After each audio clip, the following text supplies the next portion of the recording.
Good morning students. देखो बच्चों, इससे पहले के लेक्चर में हमने पढ़ा था संश्लेषित रेशों के बारे में कि संश्लेषित रेशे जो हैं आपके वो कौन कौन से होते हैं, है ना, और रेशों को कितने भागों में हम बांटते हैं, उन सब के बारे में इस लेक्चर में हम लोग कुछ और संश्लेषित रेशों के प्रकार के बारे में पढ़ेंगे बच्चों। ठीक है, लास्ट हमने पेट एक बहुत सुप्रचलित प्रकार का पॉलिएस्टर है। इसका उपयोग बोतलों, बर्तन, फिल्म व तार अन्य आदि चीजें बनाने में किया जाता है। यहाँ तक पढ़ लिया था। इसके बाद हमें पढ़ना है एक्रेलिक के बारे में। एक्रेलिक बच्चों देखो, ऊन जैसा रेशा होता है, जो ऊन होती है वैसा होता है आपका एक्रेलिक। ठीक है, बस ये होता है कि ये मानव निर्मित होता है और ऊन जो होती है वो हमें जंतुओं से प्राप्त होती है ना।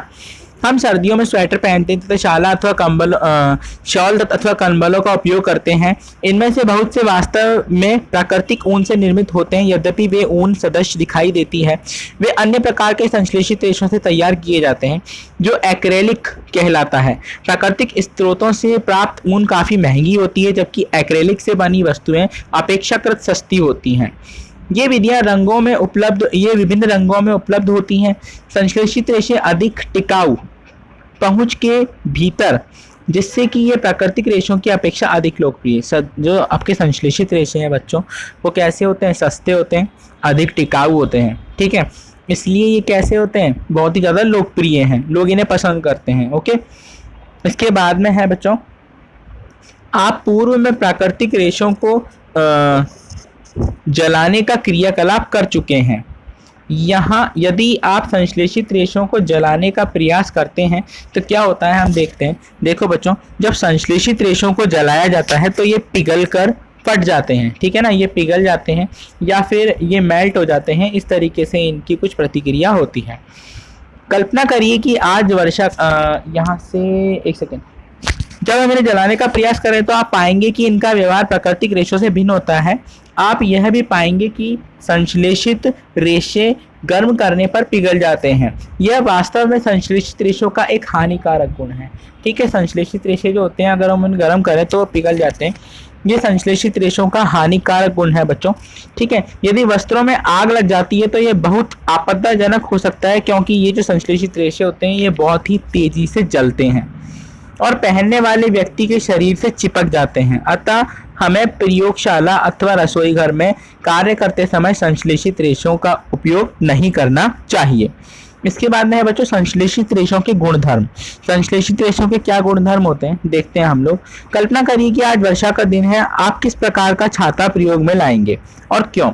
संश्लेषित रेशे अद्वितीय गुणधर्मों वाले होते हैं जो कि इन्हें परिधानी सामग्री हेतु लोकप्रिय बनाते हैं। अद्वितीय गुणधर्म मतलब इनके जैसे गुण किसी और रेशे में नहीं होते। ठीक है ना, जो गुण इनके अंदर है वो सिर्फ इन्हीं के अंदर है, किसी और तरह के रेशे में नहीं हो सकते। जैसे कि शीघ्रता से सूखना। जैसे आप लोगों ने छाता देखा है बच्चों, अगर बरसात में आप छाता लेके जाते हो तो अगर गीला भी होता है तो उसे आप ऐसे ही खोल के रख देते हो, 15-20 मिनट बाद वो सूख जाता है, फिर वापस से काम में ले लेते हैं उसको। और अधिक चलाऊ का मतलब है ये बहुत ज़्यादा टिकाऊ होते हैं। जैसे आज अगर आपने छाता खरीदा तो वो कई सालों तक चलता है। ऐसा नहीं है कि फटाफट से छाता जो है वो फट जाता है। ठीक है ना, लेकिन इनका टिकाऊ होना भी एक हानिकारक समस्या है, वो हम आगे पढ़ेंगे। ठीक है, इसके बाद में है आसानी से उपलब्ध और रख रखाव में सुविधाजनक। आसानी से उपलब्ध मतलब कि इन्हें इंसान खुद तैयार करता है तो इनकी जो कॉस्ट होती है, दर होती है, वो भी इतनी ज़्यादा नहीं होती, सस्ते ही होते हैं ये। ठीक है ना, इसके बाद में है निम्नलिखित क्रियाकलाप संपादित कीजिए और स्वयं सीखिए। अब आपकी एक एक्टिविटी है, वो आपको करनी है। ठीक है, इसके बाद में देखो बच्चों क्या है, क्या संश्लेषित रेशे प्राकृतिक रेशों की अपेक्षा कम जल सोखते हैं? क्या ये सूखने में कम समय लेते हैं? यह क्रियाकलाप आपको संश्लेषित कपड़ों के गुणधर्मों के बारे में क्या बताता है? आपने अपने माता पिता से इन कपड़ों के प्राकृतिक रेशों की तुलना से चिरस्थायित्व, मूल्य और रख रखाव के विषय पर जानकारी प्राप्त कीजिए। इसके बाद में हमारा नेक्स्ट टॉपिक है बच्चों प्लास्टिक।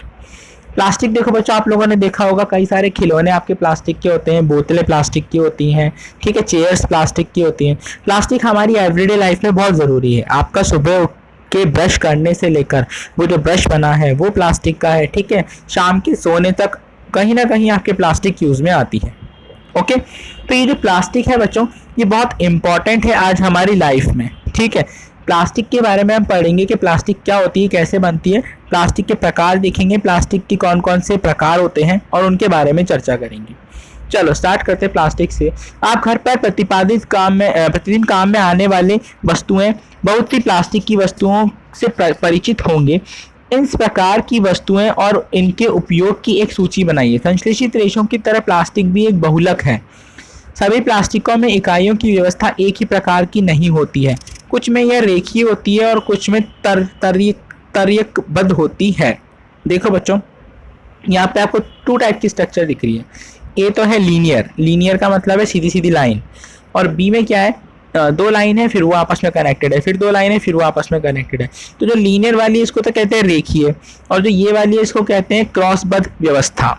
ठीक है, चलो प्लास्टिक के गुणधर्म देखते हैं, क्या क्या गुणधर्म होते हैं। प्लास्टिक की वस्तुएं सभी संभव आकारों और साइजों की उपलब्ध होती हैं। जैसा कि आप चित्र 3.7 में देख सकते हैं। क्या आपको आश्चर्य नहीं होता है यह कैसे संभव है? तथ्य यह है कि प्लास्टिक आसानी से सांचे में ढाला जा सकता है, अर्थात इसे कोई भी आकार दिया जा सकता है, अर्थात प्लास्टिक का पुनर्चक्रण हो सकता है, इसे पुनः प्रयुक्त किया जा सकता है, इसे रंग और पिघलाया जा सकता है, इसे बेलकर चद्दरें बनाई जा सकती है अथवा इसकी तारें तक बनाई जा सकती है। इसलिए इनके इतने विभिन्न प्रकार के उपयोग हैं। अब आप स्वयं प्लास्टिक के टुकड़े को मोड़िए। क्या सभी प्लास्टिक वस्तुएं सरलतापूर्वक मुड़ जाती हैं? ऐसा नहीं होता है बच्चों। देखो, सभी प्लास्टिक सरलतापूर्वक नहीं मिटती। कुछ प्लास्टिक होती है जो हार्ड होती है। जैसे कि अगर आप अपने पेन के प्लास्टिक को मोड़ने की कोशिश करोगे तो पेन इतनी आसानी से नहीं मुड़ेगा, और मोड़ने के बजाय वो टूट जरूर जाएगा। ठीक है, वहीं आप अगर कोई दूसरी प्लास्टिक को मोड़ने की कोशिश करोगे तो वो इजीली बेंड हो जाएगा या मुड़ जाएगा, टूटेगा नहीं। ओके, आप देखेंगे कुछ प्लास्टिक की वस्तु सरलतापूर्वक मोड़ी जा सकती है, जबकि कुछ वस्तुएं मोड़ने हेतु बल लगाने पर वे टूट जाती हैं। जब हम एक प्लास्टिक की बोतल को गर्म करते हैं तो वह विकृत हो जाती है। ऐसा क्यों होता है? आगे देखते हैं हम लोग। प्लास्टिक जो गर्म करने पर आसानी से विकृत हो जाते हैं, वह सरलतापूर्वक मुड़ जाते हैं, उन्हें कहते हैं हम थर्मोप्लास्टिक। मतलब कि ऐसे प्लास्टिक जिनको हम एक से ज्यादा बार काम में ला सकते हैं या जिनका पुनर्चक्रण संभव होता है, उनको हम कहते हैं थर्मोप्लास्टिक। या फिर हम कह सकते हैं ऐसे प्लास्टिक जिन्हें तापमान देने पर वे अपनी पूर्व अवस्था में आ जाते हैं। इस तरह के प्लास्टिक को हम थर्मोप्लास्टिक कहते हैं। ठीक है, और इनको बार बार हम यूज में ले सकते हैं। इनका पुनर्चक्रण संभव है। इसके उदाहरण है बच्चों पीवीसी, पॉलीवाइनिल क्लोराइड। ठीक है, और खिलौने की प्लास्टिक, कंगियां और विभिन्न प्रकार के पत्रों के बड़े पैमाने पर निर्माण हेतु किया जाता है। दूसरी ओर कुछ प्लास्टिक ऐसे होते हैं जिन्हें अगर एक बार सांचे में ढाल दिया जाए तो फिर उन्हें पुनः ऊष्मा देकर वापस से उनका आकार नहीं बदला जा सकता, व इनको हम पुनः चक्रण नहीं कर सकते। इन्हें हम कहते हैं थर्मोसेटिंग प्लास्टिक। इसके उदाहरण है आपके बेकेलाइट, मेलामाइन इत्यादि। बेकेलाइट ऊष्मा और विद्युत का एक कुचालक है। बेकेलाइट क्या होता है बच्चों? देखो मैं बताता हूँ। कुकर का आप लोगों ने हैंडल देखा होगा, वो ब्लैक कलर के कंपाउंड का बना होता है, सब्सटेंस का बना होता है, वो बेकेलाइट है। ठीक है, जो आपने बटन देखे हैं वो भी आपके बेकेलाइट है। जो बिजली के बटन होते हैं वो भी बेकेलाइट के होते हैं। बेकेलाइट इलेक्ट्रिसिटी का बैड कंडक्टर है और हीट का भी बैड कंडक्टर है। इसलिए बच्चों जो इलेक्ट्रिसिटी के हमारे बिल बनाए जाते हैं, इलेक्ट्रिक बोर्ड वगैरह के, वो सब किसके बने होते हैं? बेकेलाइट के बने होते हैं। आगे चलते हैं। वैकल्पिक पदार्थ प्लास्टिक। अब देखो, वैकल्पिक पदार्थ प्लास्टिक मतलब आज यदि हम खाद्य सामग्री, जल, दूध व अचार, सूखे मेवे आदि को संचय करने के लिए सोचे तो प्लास्टिक पात्र सबसे सुविधाजनक लगते हैं। इसका कारण उनका हल्का भार, कम कीमत व अच्छे सामर्थ्य होने के कारण से है। धातुओं की अपेक्षा हल्के होने के कारण प्लास्टिक का उपयोग कारों, वायुयानों और अंतरिक्ष यानों में भी किया जा सकता है। उपयोग की यह सूची असीमित है। यदि हम चप्पल, फर्नीचर और सजावट की वस्तुएं आदि को गिनना प्रारंभ करें तो आइए अब हम प्लास्टिक के अभिलक्षणिक गुणों की विवेचना करते हैं। प्लास्टिक के क्या क्या गुण होते हैं वो हम देखेंगे। पहला है प्लास्टिक अनअभिक्रियाशील, मतलब कि प्लास्टिक किसी से कोई क्रिया नहीं करती। जैसे आप लोगों ने पढ़ा होगा बच्चों पहले की क्लासेस में कि जो मेटल होती है आपकी, है ना, धातु होती है, वो क्या करती है? ऑक्सीजन से क्रिया करके ऑक्साइड बना देती है, वाटर से क्रिया करके हाइड्रोक्साइड बना लेती है, अगर खुला छोड़ो तो उस पर जंग लग जाती है। लेकिन प्लास्टिक के संग ऐसा नहीं होता, प्लास्टिक जैसी आज है वैसी ही आने वाले 20 साल तक भी रहेगी। ठीक है, तो प्लास्टिक एक अभिक्रियाशील पदार्थ है जो कि जल्दी से किसी से भी क्रिया नहीं करता। ओके, इसके बाद में बच्चों आपका प्लास्टिक हल्का व प्रबल और चिरस्थायी है। चिरस्थायी का मतलब है लंबे समय तक टिका रहने वाला। ठीक है, अब देखते हैं पूर्व काल में उपयोग में आने वाले बाल्टी के बारे में अपने माता पिता और दादा दादी से बात करिए। किस पदार्थ की बनी बाल्टियां और मग आज आप उपयोग में ले रहे हैं? प्लास्टिक पात्रों को उपयोग में लेने के क्या लाभ हैं? क्योंकि प्लास्टिक बहुत हल्का व प्रबल चिरस्थायी है, विभिन्न आकारों और साइजों में ढाला जा सकता है, अतः यह विभिन्न उद्देश्यों हेतु उपयोग में लाया जा सकता है। प्लास्टिक सामान्यतः धातुओं की अपेक्षा सस्ते होते हैं और उद्योगों में, घरेलू कार्यों में व्यापारिक रूप से उपयोग में लाए जाने हेतु विभिन्न है। इस प्रकार के प्लास्टिक पात्रों की सूची बनाइए जिन्हें आप दैनिक जीवन में उपयोग में लेते हैं। प्लास्टिक एक कुचालक है। अपने ऊपर एक सेकेंड बच्चों, आपने ऊपर सीखा है कि प्लास्टिक ऊष्मा और विद्युत के कुचालक होते हैं, इसलिए बिजली के तार प्लास्टिक से ढके होते हैं। देखो, तार तो धातु का होता है लेकिन उसके ऊपर जो परत होती है वो इंसुलेटर की होती है, वो पीवीसी की होती है, पॉलीविनाइल क्लोराइड, प्लास्टिक की एक तरह का उसकी होती है, इसलिए बिजली की तारें प्लास्टिक से ढकी होती हैं। खाना बनाने वाले पात्र भी हत्थे इसके बने होते हैं। क्या आप जानते हैं प्लास्टिक का स्वास्थ्य देखभाल उद्योग व व्यापक उपयोग होता है? इनके उपयोगों के कुछ उदाहरण है दवा की गोलियां, टिकियाओं को पैक करने में, दस्ताने व हाथ में पहनने वाले दस्ताने और बहुत सी चीजें बनाने में इनका उपयोग होता है। माइक्रोवेव ओवन के भोजन पकाने हेतु विशिष्ट प्लास्टिक का उपयोग किया जाता है। माइक्रोवेव ओवन में ऊष्मा खाद्य पदार्थों को पका देती है परंतु प्लास्टिक पात्र को प्रभावित नहीं करती। माइक्रोवेव ओवन आप लोगों ने देखा होगा बच्चों, उसके अंदर हम मेटल काम में नहीं ले सकते क्योंकि अगर उसके अंदर मेटल डालेंगे तो उसमें क्या होता है, धमाका हो सकता है।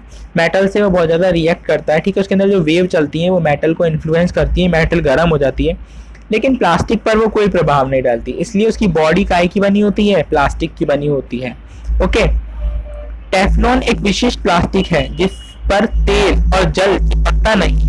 यह भोजन पकाने के पात्रों पर व चिपकने वाली परत लगने पर काम में आता है। अब देखो, आप लोगों ने देखा होगा नॉन स्टिकी पैन आता है आपके घर में जिस पे आप डोसा वगैरह बनाते हो, उसके ऊपर लेयर चढ़ी होती है टेफ्लॉन की। ठीक है, क्योंकि ये चिपकता नहीं है, मतलब इस पर जब आप डोसा बनाओगे तो चिपकेगा नहीं। या फिर और जगह पर ये पॉलिश के रूप में भी काम में आता है बच्चों, जो गाड़ियाँ वगैरह होती हैं उनकी सतह पर टेफ्लॉन की कोटिंग होती है जिससे कि ये एज अ पॉलिश का वर्क करती है और जल्दी से वो सतह खराब नहीं होती है। ओके बच्चों, आज के लेक्चर में इतना ही। नेक्स्ट लेक्चर में हम देखेंगे प्लास्टिक के पर्यावरण पर क्या क्या हानिकारक प्रभाव होते हैं। Thank you.